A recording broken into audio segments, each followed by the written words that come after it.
بسم الله الرحمن الرحيم waxaan maanta halkan ku qabanaynaa shir jaraa'id oo nagu hadlayno xaaladda dalka uu marayo runtii waxyaalaha igu dhaliyay shirkan jaraa'idna waxaa kamid ah kulamo aan labadii bilood ee la soo dhaafay aan la lahaa dad qaybaha kala duwan ee bulshada kamid ah haday yihiin aqoonyahan dad xukuumadda ka tirsan baarlamaanka xubno ka ah bulshada rayidka qaybaheeda kala duwan ganacsatada suxufiyiinta iyo dad kale oo kamid ah qaybaha bulshada oo runtii 200 kor u dhaafaya markaan qiyaasay kulamada dadkaas aan la yeeshay oo intaas oo dhan ay isku mid ka ahaayeen inay muujinayeen walaac xoogan oo ay ka qabaan xaaladda dalka uu ku sugan yahay haddii ay tahay dhinaca itijaah siyaasadeed dalkii uusan lahayn xaaladda amni oo la dagaalankii al-shabaab oo istaagay madaxdii oo iska noqotay dad safar isaga jira tusaale ahaan madaxweynaha kaliya 5 safar oo isku xigta ayuu magaalada Nairobi ku tagay toddobaadkiina dhaafay saddexda madax ee dalka ugu sarreysa ayaa Nairobi isku daba maray waxaa kaloo intaa dheer musuq aad u baahay oo ay dadkii ka cabanayaan waxaas oo dhan waxay keeneen in uu dalkii u muuqdo in uu yahay mid rajo aysan ka soo bidhaameynin dawladda sideedaba waa inay leedahay saddex tiir oo ay ku taagan tahay midka koowaad waa inay leedahay awood waxaan ay yiraahdaan authority oo ay dhul uga taliso waa inay leedahay capacity ama karti ay dadka ugu adeegto ay wax ugu qabato iyo inay leedahay sharciyad legitimacy waxaan la yiraahdo oo ay dadku aaminsan yihiin oo ay ku kalsoon yihiin oo ay soo doorteen waxaa gabi ahaanba lala tacaalayay in la helo dawlad awood leh iyo dawlad karti leh laakiin halkii wax aan hayne ee ahayd dawladdu inay sharciyad leedahay ayaa meesha laga saaray sida la socotaan madaxdii laanta fulinta u weynaa madaxweynaha iyo madaxdii kale ee dawlad goboleedyada marka laga reebo Puntland waxay isku raaceen in dalka la joogi karo doorasho la'aan oo wax sharciyadaba aan loo baahnayn oo madaxda dawlad goboleedyadu ay iska ahaa karaan madaxweynayaal iyadoo mandatekoodii iyo madaxweynakoodii dhamaaday oo wax doorasho aan la qabanin waxaaje ugubnugu ah waa waxaan soo jiri jirin dawladnimadana waxaan ka haynaba saan sheegnay waxay ahayd sharciyad oo kaliya waxa inta dheer in labadii aqal ee baarlamaanka ay baarlamaankii macnii ka qaadeen oo ay sharaftii ka qaadeen oo ay awoodiisii xil gudasho oo la xisaabtan dabagal iyo korjoogteynba meeshii oo ay ka baxeen waxa la qiimo tiray labadii aqal ee baarlamaanka madaxdii iyo guddoonkiina waxay jeebka u galeen madaxtooyada oo ay ka shaqeeyaan wax allaale iyo wixii ayaga ay rabaan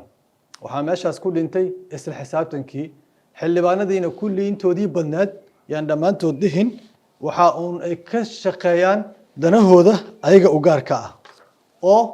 ayaga tooda ayaa la raacdaa hadday tahay mid xil lagu sasabay hadday tahay mid xoolo la siiyey hadday tahay mid dhul hanti qaran ah lagu laaluushay haddii ay tahay mid la yiri waxaad ku jirtaa liiska doorashada qof iyo codka soo socda ee halka deegaan ah oo Muqdisho lagu qorayo magacaaga oo waxa ka maarmaysaa in dawlad goboleed doorasho lagaga soo sameeyo gobolkii Banaadir oo dadkii u badnaa Soomaaliya ku noolaayeen wax qabadkiisii asagiina waa gabay oo wuxuu ku mashquulsan yahay howl aan loo dirin oo midii loo igmad aan ahayn dadkii waxa lagu mashquuliyay degmooyin iyo qabiilo kale leh ayaa tihiin waxa waqti looga lumiyay qabiil hadda ka hor aan soo xasuusanaa in 13 kursi la yiri Banaadir la siiyay waqti looga lumiyay dadka reer Muqdisho in degmooyin la siiyo in kuraas la siiyo uma baahna waxay u baahan yihiin maamul ay soo doorteen hadduu yahay heer degmo iyo heer gobol oo ay kula xisaabtamaan canshuurta ay siiyaan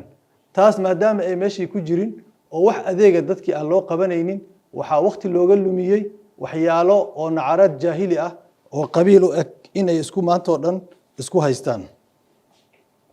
shacabka saas u daalan aad u dhibaataysan yaa meel kasta waxaa lala taagan yahay wax la yiraahdo canshuur xarga goosatay muwaadiniinta aan la kulmay ee qaybaha kala duwan kulli waxay ka cabanayaan canshuur xad dhaaf ah oo aan la garanaynin jaabka ay ku dhacdo sax waaye dawladdu waxay ku dhisan tahay waa canshuurta muwaadinka laga qaado nooc kasta ay ahaato laakiin waxaa muwaadinka canshuurta looga qaadaa in loogu adeego waxaan islahayn xadka canshuurta la qaado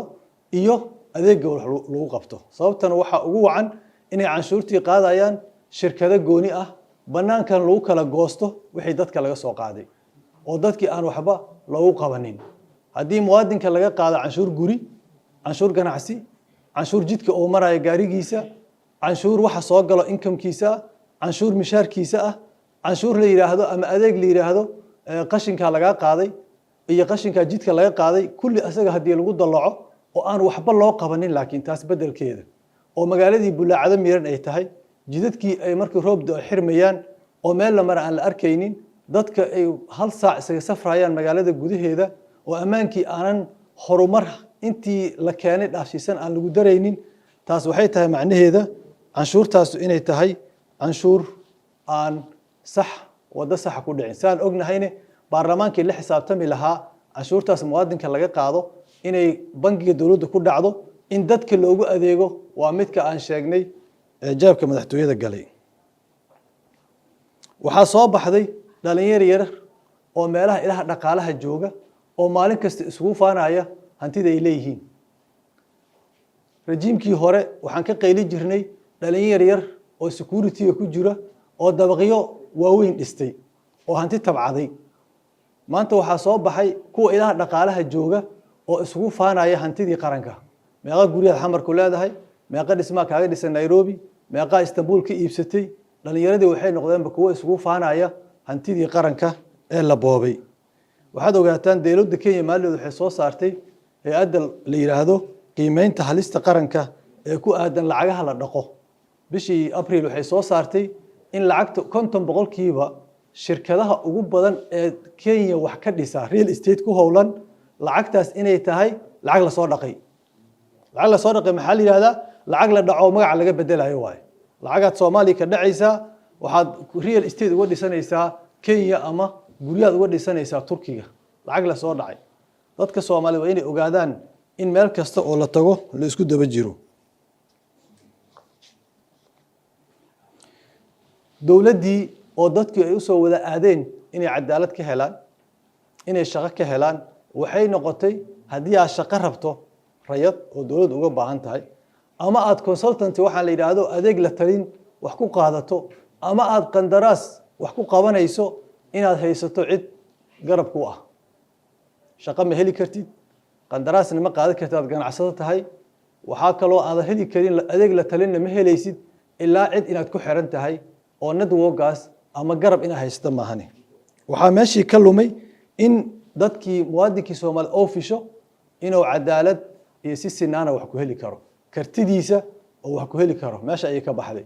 qof walba taas ayaa keentay marka wasaaradihii iyo hay'adihii dawladda inay noqdaan nin walba loo dhiibo inuu tolkiis ka naaxiyo muwaadinkiina uu ka quusto inuu cadaalad iyo sinaan iyo karti wax ku helo waxa la mid ah in diblomaasiyadeena iska noqotay safiir walba meeshuu joogo inuu asaga go'aan ka gaaro oo waxa dhacday in qadiyadii Sarabanitsa aan ogeyn ee lagu xasuuqay kumanaan kun ee muslimiin Bosnia ah in ay dawladda Soomaaliya codkeedii kala dhuumatay ay ku taageer lahayd dadkaas taas waxa keenaya inay siyaasadda arrimaha dibadda wax itijaaha iyo wax direction lahayn waxa la mid ah warqadaha isdabayaacaya marna lagu xiraayo xafiiska UNSOM marna la leeyahay maaha sidii loogu talagalay hadalada soo baxaya la leeyahay AMISOM xilligaas ay bixaysaa sanadka dhamaadkiisa haddana leeyahay madaxweynihii Kenya uu leeyahay Soomaaliya hadii ka baxaan AMISOM waa gacanta waxay u galaysaa al-shabaab oo sidii asaga inuu wakiil naga yahay oo kale waxaad arkaysaa ayadoo leeyahay maya ciidanka magaca laga bedelayaa shaqada laga bedelayaa dadka Soomaaliyeed marka wax ay ka haystaan aragtiya arintaas ma jiro hoggaanku xil maaha jagana maaha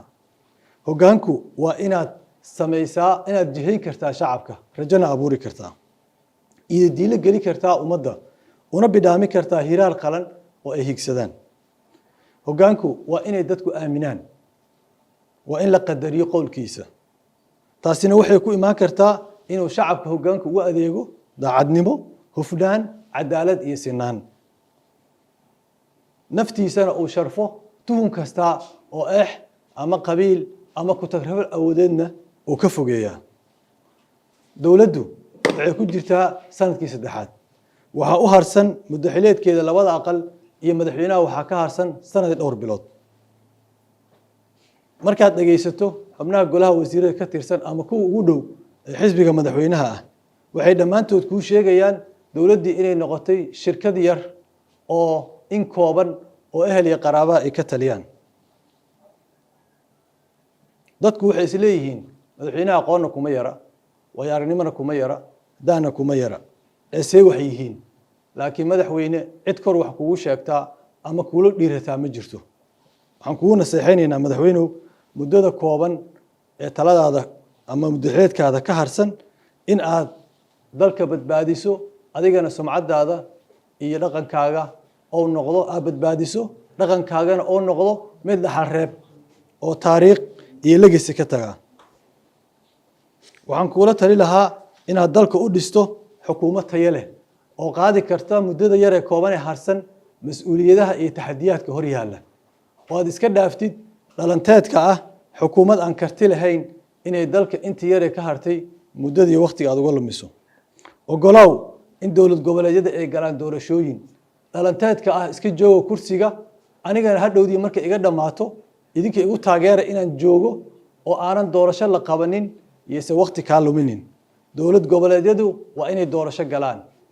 sharciyad ayaa dal lagu dhaqaa sharciyad ayaa dal lagu maamulaa laakiin sharciyad la'aan xukun laguma joogi karo ogolow in tala midaysan dalka halkii uu ka aadi lahaa sanad iyo xogaaga harsan kadib doorasho noocee ayaa la gelayaa qaabkee ayaa sharciyadda lagu waasicinayaa dowladnimada in lagaala yeesho dagaalka al-shabaab sidoo kale in tala midaysan lagu wajaho bixitaanka amisom iyo xiritaanka xafiiska unsumba inay tala midaysan ku timaado ogolow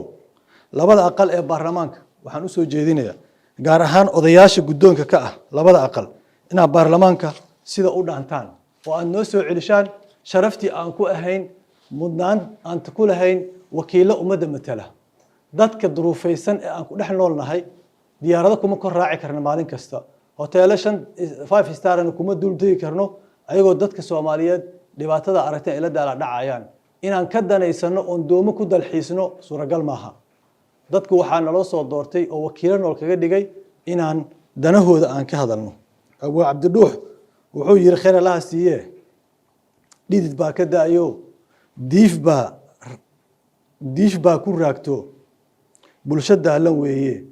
durdurada xareediyo yaa damalka geyn kara dareenkii wadanigiyo yaan ka dhiman damiirko dhibaatadu damqaysa waa inay dhibta dadka haysaa ayna dabaqdaa ayna anaga danaysano oon dalxiisno oo aan dibadaha wareegno oo inta yartaa oo aan magaca canshuurta dawladda ku qaadano oo mishaarka ah inay naga soo muuqato dadka wax ugu qabano ayaa loo baahan yihiin hada wabillahi tawfiiq wa salaamu calaykum wa rahmatullahi